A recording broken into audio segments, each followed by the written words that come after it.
नमस्कार, परिवर्तन मैथमेटिक्स में आप सबका स्वागत है। मैं हूं रंजीत और एसएससी जीडी ग्रुप डी और एनटीपीसी मेंस के इस सीरीज़ में मैं लेकर आया हूं आपके लिए कुछ बेहतरीन सवाल। क्वेश्चन नंबर 1 शुरू करते हैं, तो चलिए सीखते हैं क्वेश्चन नंबर 1 में क्या है आज आपके लिए सीखने के लिए। देखिए, लाभ हानि का सवाल है और ये सवाल में आपसे लाभ पूछा गया है। लाभ हानि के इस सवाल में आपसे लाभ पूछा गया है।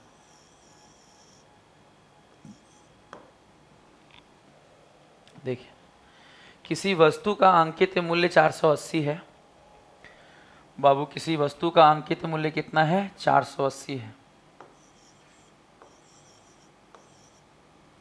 इस वस्तु को 15% और 10% की छूट पर खरीदता है कोई व्यक्ति। चलिए इसे 15% का छूट दे दीजिए, फिर 10% का भी दे दीजिए। खरीद लिया व्यक्ति ने, बेचने वाले ने बेच दिया, खरीदने वाले ने इसे खरीद लिया। ये व्यक्ति का क्रय मूल्य है, ये व्यक्ति का क्रय मूल्य है, बेचने वाले के लिए विक्रय मूल्य है। आगे देखिए, अब व्यक्ति ने इस वस्तु को खरीद लिया, इतने में खरीद लिया। इस वस्तु को 25% लाभ पर बेचता है, तो लाभ ज्ञात करें। यानी आपको सिर्फ लाभ से मतलब है, कितने में बेचा इससे कोई मतलब नहीं है। उसने इतने में खरीदा है बाबू, इतने में खरीदा है, और ये पूरा उसका लाभ नहीं है। इसका कितना परसेंट लाभ है बाबू? बाबू, इसका लाभ है 25%। यानी मात्र इसका क्या निकालने की ज़रूरत है? 25%। मात्र इसका क्या निकालने की ज़रूरत है? 25%। बस चलिए फिर कैलकुलेट करते हैं। Simplify with your best method. आप अपने सबसे अच्छे तरीके से सिंप्लीफाई करिए बाबू। 0 0 2 0 साफ बाबू। 25 चौके साफ बाबू। 4 से काटेंगे तो 1 कम दूनी और कटेगा सर। अगर हम इसे काट दें, अगर हम इसे 4 से काट दें या 2 से काट लेते हैं, 2 छक 12, 2 पंचे 10, 5 10 50, 5 17 85। अब बात खत्म। अब काटने से कोई फायदा नहीं है क्योंकि 10 नहीं कटने वाला। अब वो 17 छक और गुना 9 बटा 10 गुना कीजिए। 9 दूनी 18 का 8 कैरी 1, 9 0 0 1, 9 एकम 9 बाबू। जब इसे 10 से भाग देंगे बाबू, 918 को जब 10 से भाग देंगे तो क्या हो जाएगा? 91.8 बाबू। एक अंक पहले पॉइंट बैठ जाएगा, यानी मात्र इतना ही करना है। हाँ बाबू, ये एक लाइन लिखने के बाद जस्ट सिंप्लीफाई, बस काट दीजिए इसे। आपका लाभ हानि का ये सवाल बहुत ज़्यादा कॉम्प्लेक्स नहीं है, बस हल्का सिंप्लीफिकेशन डिमांड करता है, आसानी से बन जाएगा। तो क्वेश्चन नंबर 1, लाभ हानि के इस सवाल के बाद बाबू, लाभ हानि के इस सवाल के बाद टाइम एंड डिस्टेंस बाबू। लाभ हानि के इस सवाल के बाद टाइम एंड डिस्टेंस का एक बेहतरीन सवाल। टाइम एंड डिस्टेंस का ये सवाल बनाने का सबसे बेस्ट क्या तरीका है मैं आपको बताता हूँ। देखिए, लिखा है स्थान ए से स्थान बी तक, जो कि स्थान ए से 80 किलोमीटर दूर है। बाबू, यहाँ समझिए, स्थान ए है हमारे पास और एक स्थान यहाँ से 80 किलोमीटर दूरी पर कौन सा है? स्थान बी है बाबू। स्थान ए है और स्थान बी है। आगे समझिए सवाल को बाबू। कितनी दूरी है? 80 किलोमीटर। ये दूरी कितनी है? 80 किलोमीटर। ये दूरी कितनी है? 80।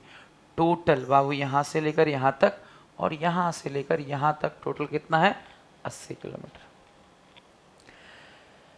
स्थान ए से स्थान बी तक, जो कि स्थान ए से 80 किलोमीटर दूर है, जाने के लिए x और y एक ही समय पर यात्रा शुरू करते हैं। y की अपेक्षा x 4 किलोमीटर प्रति घंटा धीमी यात्रा करता है। समझिएगा, x जो है बाबू, x जो है वो धीमी यात्रा करता है बाबू। x की जो चाल है वो धीमा है बाबू, x का जो चाल है वो धीमा है। y स्थान b पर पहुंचकर वापस आते हुए स्थान b से 16 किलोमीटर दूरी पर x से मिलता है। सोचिए, x कितना आलसी है, x कितना धीमे चलता है कि y पहुंच गया और लौटने समय मिला। सोच रहे हैं आप, y के बारे में कहा जा रहा है बाबू, y के बारे में कहा जा रहा है कि y भी यहाँ से निकला और x भी यहीं से निकला, लेकिन y यहाँ से यहाँ पहुँच गया और यहाँ से जब लौटा बाबू, यहाँ से जब लौटा तो b से 16 किलोमीटर दूर बाबू, b से 16 किलोमीटर दूर कोई जगह है, कोई जगह का नाम दिया है नहीं दिया, तो कोई जगह है b से 16 किलोमीटर दूर, वहीं पे इसकी मुलाकात हुई। वहाँ पे किसकी मुलाकात हुई भाई? x से वो मुलाकात किया। भाई वो किससे मुलाकात किया? x से। बात अच्छे से समझिए दोस्त, देखिए क्या लिखा है, y की अपेक्षा x 4 किलोमीटर प्रति घंटा धीमे चलता है। मतलब समझिए y धीमे चलता है, y की x धीमे चलता है, x 4 किलोमीटर प्रति घंटा धीमे चलता है। y की चाल हमसे पूछी गई है, मान लेते हैं y की चाल s है बाबू, मान लेते हैं y की चाल s किलोमीटर प्रति घंटा है। तो आपको पता है x की चाल जो है वो कम है। कितना कम है सर? 4 किलोमीटर प्रति घंटा कम है सर, 4 कम है सर, 4 कम है। आगे देखिए बाबू सवाल में, y चूंकि स्पीड ज़्यादा है तो वहाँ पहुँच गया और लौटते समय x को मुलाकात किया गया। अरे अभी तुम यहीं हो भाई, हम तो मंजिल तक होके आ गए। और कितनी दूरी पर मुलाकात हुआ? 16 किलोमीटर। अब आपको समझना है कि आपसे पूछा गया है y का जो ये चाल आप s माने हैं, ये कैसे बनेगा, तरीका क्या है बाबू? बहुत सिंपल तरीका है। जब टाइम सेम होता है बाबू, जब टाइम सेम होता है मतलब एक साथ जब निकलते हैं बाबू, जब एक साथ निकलते हैं तो टाइम सेम होता है। तो तरीका है, स्पीड का जो रेशियो होगा बाबू s1 अपॉन s2, बाबू स्पीड का जो रेशियो होगा वही रेशियो डिस्टेंस का होगा, वही रेशियो डिस्टेंस का होगा। सर डिस्टेंस कहाँ गिवन है? निकालिए, यहाँ से यहाँ गया मतलब 80 और फिर 16 गया यानी 96 हो गया, 16 जोड़ के 80 प्लस छोड़ कितना हो गया बाबू? 96। और ये x कितना गया बाबू? x कितना गया? 16 कम, 80 में से 16 कम कर दीजिए, 16 4 20 60 62 यानी हो गया हाँ 64। 16 कम कर देंगे तो 64। बस खेल खत्म, यहाँ के बाद खेल खत्म हो गया बाबू। देखिए 12 अट्ठे 96, 12 से तो कटेगा भी नहीं, 8 से कटेगा हाँ, 8 अठाई 64, 8 एकम 8 दूनी 16 और काटेंगे, 4 तियाँ 12, 4 दूनी 8। बाबू जब इसके आगे इसे कैलकुलेट कीजिएगा तो क्या मिलेगा? देखिए 2 से गुना होने पर बाबू 2s और 3 से गुना होने पर बाबू 3s माइनस 4 तियाँ 12। s का मान अगर निकालें बाबू, अगर s का मान निकालें तो ये 2s उधर चला जाएगा, यानी s बराबर 12 इधर आ जाएगा, s बराबर 12। s का मान कितना आएगा बाबू? 12। s का मान कितना आएगा बाबू? 12। ये इस सवाल को बनाने का सबसे सुंदर तरीका है, इसमें कोई कैलकुलेशन नहीं है, बिल्कुल कैलकुलेशन फ्री है और सब रेशियो से बनता है। टाइम एंड डिस्टेंस के ज़्यादातर सवालों को आप रेशियो से बहुत छोटा बना सकते हैं। अगर आप लंबे लंबे मेथड पढ़े हैं तो आप जल्दी ही उनको इम्प्रूव कर लीजिए। लंबे मेथड पढ़ना गलत नहीं है, बट आप ट्रिक्स और टेक्निक्स नहीं लगाएंगे तो सवाल तो बहुत लंबा लंबा बनाएंगे।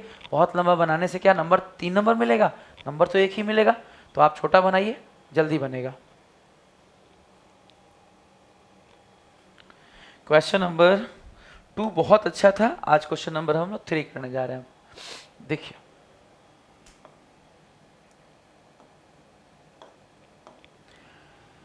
क्वेश्चन नंबर 3, ए किसी कार्य को 30 दिनों में पूरा करता है।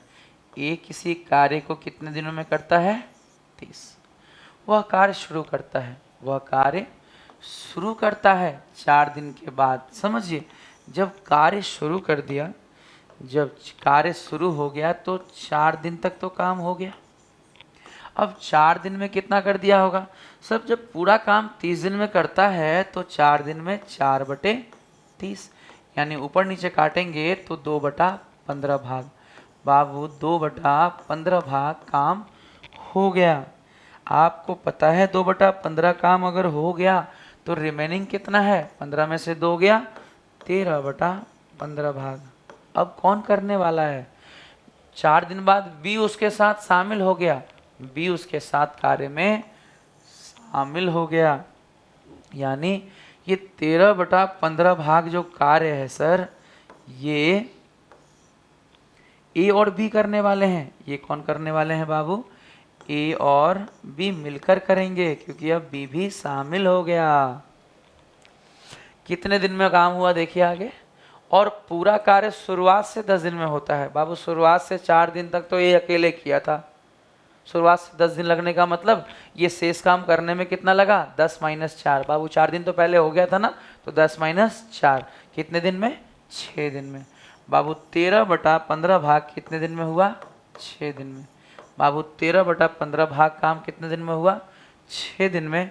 तो पूरा काम, तो बाबू पूरा काम कितने दिन में हो जाएगा, 15 छक्का 90 बटा में कितना, 13। सवाल में अब मामला फिनिश। अब हमें मिल चुका है कि सर ए जो है वो 30 दिन में, और बी जो है, और ए और बी जो हैं, और ए और बी जो हैं वो 90/13 दिन में करते हैं। अब क्या करेंगे, बस एलसीएम निकालना किसका है देख लीजिए। बी उसी कार्य के 1/3 बी का निकालना है सर। चलिए अब 30 और 90 का एलसीएम 90। 30 × 3 = 90, 90 कम 90 लेकिन 13 ऊपर जाएगा। 13 में से 3 गया 10, 9 90। बी को पूरा काम खत्म करने में कितना दिन लगेगा, 9 दिन। मात्र 9 दिन में बी काम खत्म कर लेगा। लीजिए आंसर भी नहीं मैच कर रहा है, समझ रहे हैं मामला कुछ गड़बड़ है। बी उसी कार्य के 1/3 भाग, पूरा काम नहीं भैया, 1/3। आप समझिए यहाँ पे 1/3 काम करवाइए सर। तो 9 दिन में अगर पूरा काम करता है बाबू, 9 दिन में अगर काम पूरा करता है और 1/3 ही करना है तो समय का भी 1/3 लगेगा। बाबू पूरा काम करने में अगर 9 दिन लग रहा है और काम अगर 1/3 करना है तो समय का भी 1/3 लगेगा। तो 9 का 1/3 कितना लग जाएगा, 3 दिन। जितना हिस्सा बाबू काम का जितना हिस्सा करना होता है, समय का भी उतना ही हिस्सा लगता है, समय का भी उतना ही हिस्सा लगता है। अगर काम आपको 1/3 करना है तो पूरे काम को करने में लगने वाले समय का 1/3 वक्त ही लगेगा। टाइम एंड वर्क के इस बेहतरीन सवाल के बाद आज का चौथा नंबर सवाल बाबू, क्वेश्चन नंबर 4। बाबू क्वेश्चन नंबर 4 देखिए क्या है। क्वेश्चन नंबर 4 में क्या कुछ सीखने वाले हैं आप, देखिए। दो समरूप त्रिभुजों ABC और PQR के परिमाप क्रमशः 156 और 46.8 है। क्या है ये परिमाप। यदि BC का मान इतना है तो QR का मान क्या होगा, X का मान क्या होगा। आप बहुत अच्छे से जानते हैं कि समरूप त्रिभुजों के परिमाप का अनुपात बाबू 156 और 46.8। बाबू परिमाप का जो अनुपात होगा वही इनके भुजाओं का अनुपात होगा, यानी 19.5 और x। बस रेशियो रख देंगे सवाल बन जाएगा, बस रेशियो रख देंगे सवाल बन जाएगा। देखिए यहां से भी पॉइंट हटा देते हैं, 1 0 यहां लगा देते हैं, आगे चला जाए। देखिए सबसे पहले अगर हम इसे काटे तो मुझे दिखता है कि 4 से कट जाएगा, तो 4 एकम 4 एकम 4, 4 7 28, 4 से ये भी कट जाएगा, 4 3 12, 3 36, 4 9 36। अब 13 के पहाड़े में ये दोनों आते हैं तो 13 से काट लेंगे बाबू ऊपर नीचे। और इसके बाद 9 और 30, 3 से तो कटेगा ही, 3 3 9, 3 10 में 30। अब क्या करें, कुछ मत करिए, हो गया, गुना कर दीजिए बस। 10 × 10 कितना हो जाएगा बाबू, 10 × 10 100। x बराबर, ये 3 से तो गुना करना पड़ेगा सर। 3 से 3 पंचे 15 का 5 कैरी 1, 19 3 57 और 1 58। 100 से भाग देने का मतलब होगा x बराबर 5.85। बाबू सिर्फ पॉइंट लग जाएगा, x बराबर 5.85। और यही इस सवाल का उत्तर होगा, और यही इस सवाल का उत्तर होगा। मात्र रेशियो रख देने से 1-2 लाइन में ही ये सवाल बन जाएगा, मात्र रेशियो रख देने से 1-2 लाइन में ही ये सवाल बन जाएगा। क्वेश्चन नंबर 4 जो ज्योमेट्री के सवाल के बाद अगला सवाल क्वेश्चन नंबर 5, चक्रवृद्धि ब्याज, साधारण ब्याज, चक्रवृद्धि ब्याज, ब्याज के सवाल बहुत अच्छे सवाल हैं। देखिए लिखा है अंतर 279। किसका अंतर सर, एक निश्चित धनराशि पर 3 वर्ष के लिए 10% के वार्षिक दर से वार्षिक रूप से चक्रवृद्धि होने वाला ब्याज और साधारण ब्याज का अंतर।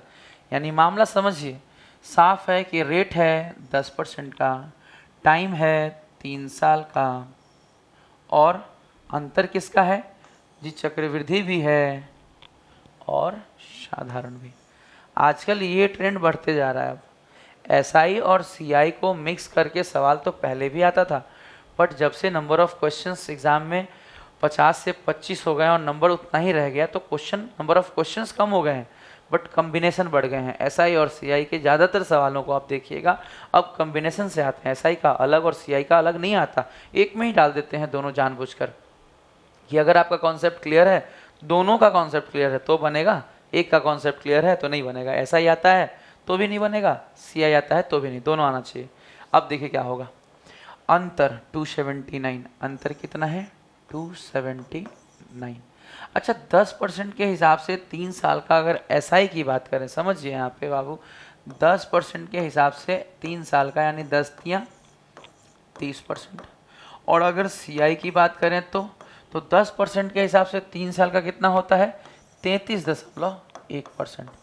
आप जब सीआई प्रैक्टिस करेंगे तो मैं गारंटी देता हूँ कि आपको ये परसेंटेज अपने आप याद हो जाएगा, खासकर 10% वाला तो 100% याद हो जाएगा। और अगर इसके गैप्स की बात करें, अंतर की बात करें, तो है कितना? 3.1 बाबू। 3.1% की वैल्यू बाबू कितनी है? 279। 1% की वैल्यू निकालनी होगी तो 279 अपॉन 3.1। अब सर देखना पड़ेगा क्या पूछा गया है। धन राशि, यानी आपको 100% का मान निकालना है। धन राशि का मतलब 100% का मान निकालना है। आपको 100% का मान निकालना होगा। 279 अपॉन 3.1 गुना कितने से? 100 से। एग्ज़ाम हॉल में आप ये 3 स्टेप में कार्यक्रम नहीं करेंगे। आप समझेंगे कि ये ऊपर ये नीचे गुना 100 डायरेक्ट। प्रैक्टिस करके जाइए, 2-3 बार बनाइए और तब एग्ज़ाम हॉल में बैठिए। देखिए इसके बाद बाबू ये हटाएंगे, यहाँ 0 आ जाएगा। अगर हम इसे कैलकुलेट करें तब क्या होगा? 31 से सीधा 9 बार में कट जाएगा और 90 गुना 100 बाबू, 90 गुना 100 कोई कैलकुलेट करने की चीज़ थोड़ी है, 9000 हो जाएगा। बहुत ईजी। एसआई और सीआई दोनों ही चैप्टर को परसेंटेज के फॉर्मेट में सीखिए, फॉर्मूले से दूर रहेंगे। जितना कम इस्तेमाल करेंगे सवाल को उतना ही जल्दी बना पाएंगे। ज़्यादातर सवालों को रेशियो या परसेंटेज पे करिए, रेशियो या परसेंटेज से ही सवालों को, एसआई और सीआई के ज़्यादातर सवालों को रेशियो और परसेंटेज से ही कीजिए। आप फॉर्मूले से जितना दूर रहेंगे सवालों को उतना ही जल्दी बना पाएंगे। अगर कोई सवाल ना बने तो आप फॉर्मूला लगाएंगे, अदरवाइज आप एसआई सीआई में फॉर्मूले का इस्तेमाल कम से कम करेंगे। देखिए ये सवाल, देखिए कितना सुंदर सवाल है। समद्विबाहु, उम्मीद है आपको पता होगा, आइसोसेलेस ट्रायंगल आप जानते हैं। ABC नाम दे दीजिए बाबू, ABC।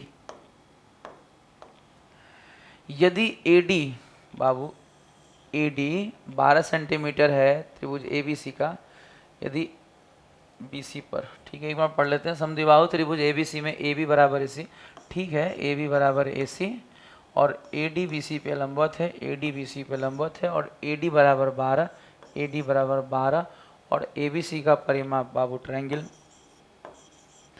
ABC का जो परिमाप है वो कितना गिवन है?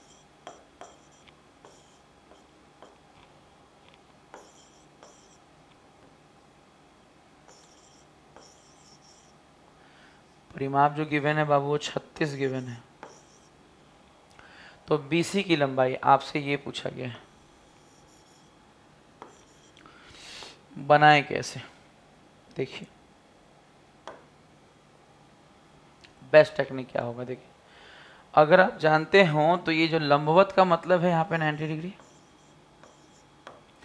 12 के साथ जो ट्रिपलेट बनता है 12, 5, 13, ट्रिपलेट आप अच्छे से याद कर लेंगे, खासकर बाबू 3, 4, 5 वाला और 5 12 13 वाला, ये दो तो एकदम रट जाइए, रेगुलर यूज होगा। 3 4 5 वाले के लिए आप एक और बात, खाली ट्रिपलेट रटने से नहीं होगा, इसका फॉर्मेट भी आप समझेंगे। ये नहीं खाली ट्रिपलेट रट के बैठे हुए हैं, क्या फायदा रटने से, आप समझिए। इसका दुगना करें तो 6 8 10 भी ट्रिपलेट है। अगर इसको 3 गुना करें तो 9 12 और इसको 3 गुना करें तो 15 भी ट्रिपलेट है। अगर इसको 4 गुना करें तो 4 3 12 4 चौक 16 4 पंचे 20 भी ट्रिपलेट है।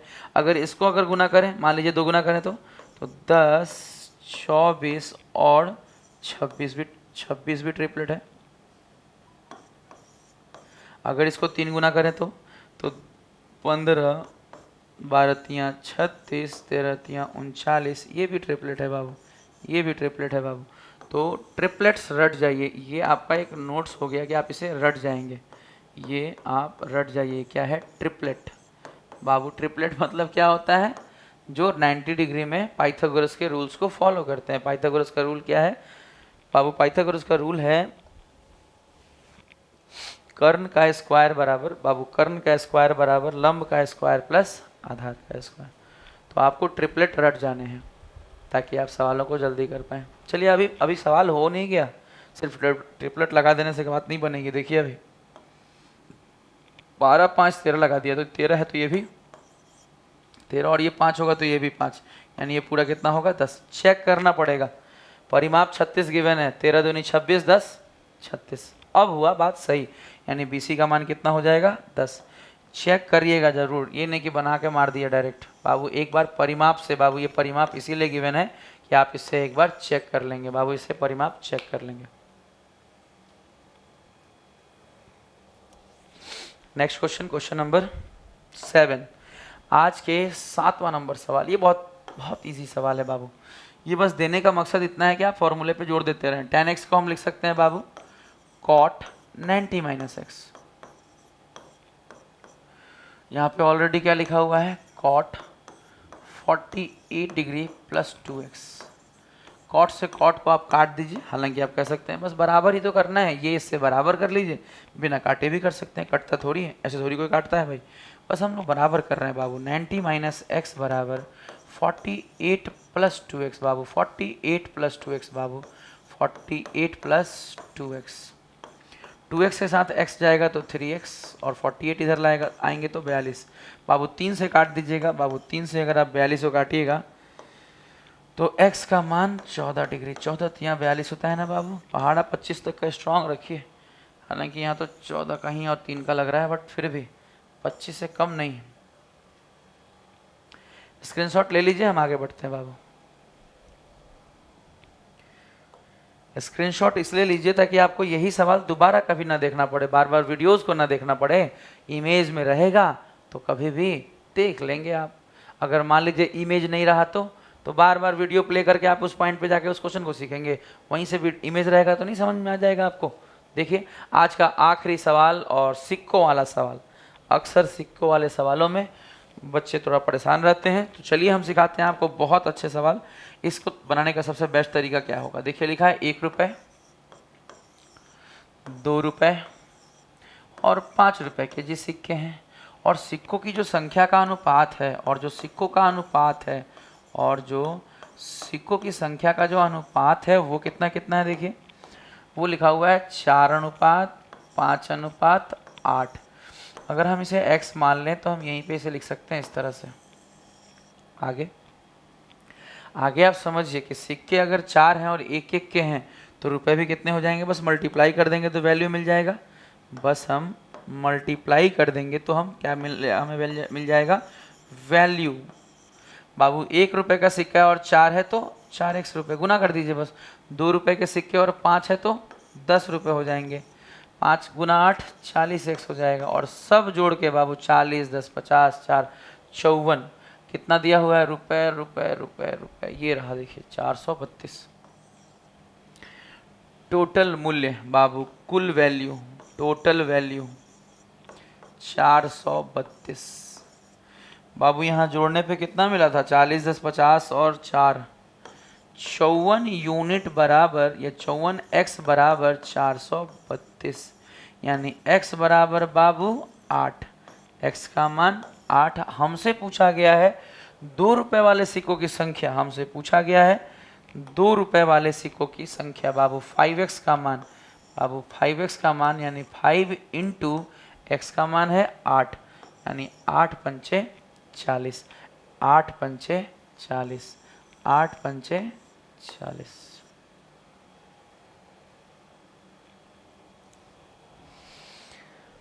आपको ये सब कठिन सवाल कितना अच्छा समझ में आ रहा है कमेंट बॉक्स में ज़रूर बताइए। Good day and good by two all of you.